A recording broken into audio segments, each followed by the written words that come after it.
Good afternoon, and thanks for joining us for Living Local, your lifestyle show for all things Charleston and beyond. I'm Ashley Meservey. This day and age, many of us are desperately searching for the fountain of youth, and that pursuit can lead us down some pretty bumpy paths. Today, we are visiting our friends at Southern Cosmetic Laser to see how a thorough consultation can be the key to finding that perfect solution to all of your aging concerns.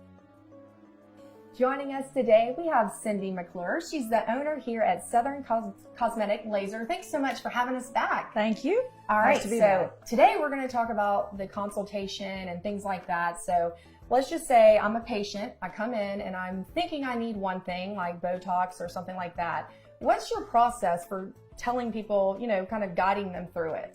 Well, the consultation is very important because I always want to make sure I understand what the patient dislikes about their skin or their body, and definitely customize and orient the goals on treating that particular problem. So I'm going to spend probably about 30 to 45 minutes with the patient, specifically asking you what it is that you don't like about, what brings you here? What are you looking to improve? So depending on what you answer in that's going to kind of prompt me. But basically, in general, most of all of us, you can't defy aging, so we're all going to continue to age. And I'm usually telling patients the three, when it's dealing with face, there are three things that happen to us. We all have expression, but we're not made from the same cookie cutter recipe. So everyone is different in their facial structures, their anatomy, and their muscles. So we take some pictures. I show some dynamics and character of the face. Everyone typically has a little asymmetry, so I'm pointing out those discrepancies.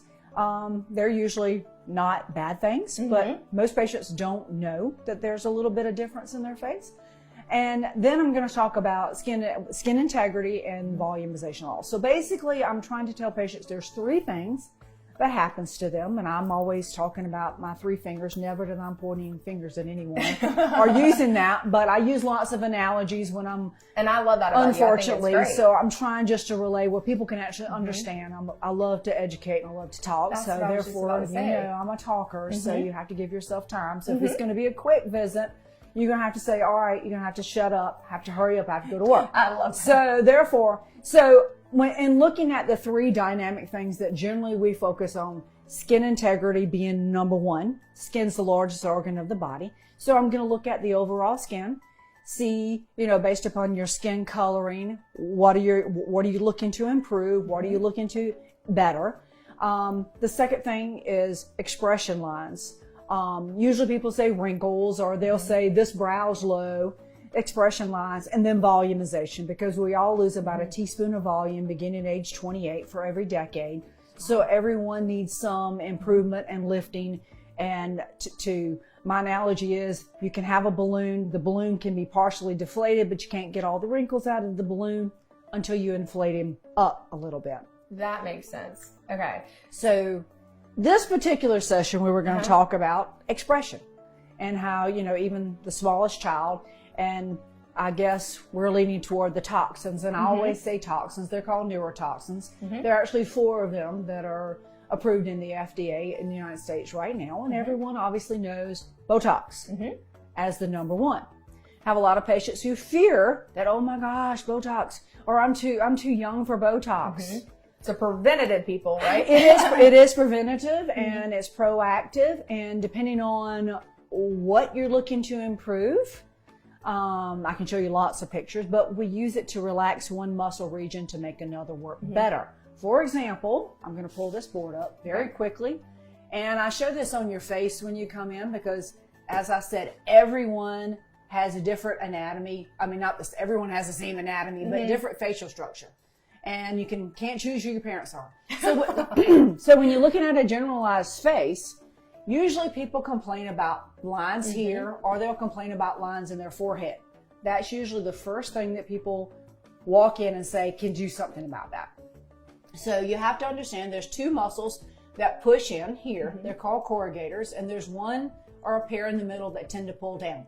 They basically act like a weight, and this frontalis muscle, which is huge, the size of my hands, is trying to pull up. So most of all of us have to have this relax to allow that forehead to pick up, and it improves some of the horizontal lines when that happens. It can also improve a little bit of the sagging, the muscles that squeeze around the eye, because you see how large that frontalis muscle is, and it wants to pick up. So it's the battle between the two regions of the muscles that create some of those lines. So it's just looking at the faces, trying to figure out what's going on with activity in your face and what you can benefit more. I come in, when patients come in, I explain all about the toxins, how they work, what's the difference in those toxins. I like virtually all 4 of them. I have no preference of any of them. Everyone knows Botox because it's typically the most advertised. But my philosophy is less is best. And again, I spend your money like my money. So there's one thing that I always respect with that medication is I can always add. So usually the first time you come in, I treat you as a Botox virgin, whether you've had Botox or not. Gotcha. And that we're going to put in what I think is best and then revisit and bring you back in 2 to 3 weeks. Take your pictures. The pictures are very dynamic. They're pretty cool. And then decide, this is your right recipe. The toxins generally last, unfortunately, only about 3 to 4 months. But I tell patients the goal of the toxin world is to put the muscles in recess, not retirement. All right, well, we're actually going to see you work your magic. Yes. So let's go see how it all works. Okay, let's go. So basically, we already kind of know what Heather dislikes about. I'm going to show her very quickly the intensity of her muscles. So make a mean face for me. So you can see how these 2 muscles pull in. She has a very tiny procerus muscle in the middle. You can see her corrugators are strong. Raise your forehead for me. She has a little bit of forehead lines here, but when you relax this muscle region here, relax your little forehead for me, she'll get a natural lifting of this. Smile for me. She has a couple little baby smile lines here. I use this little chili ball. Most people who get neurotoxin injections are fearful that it's a needle.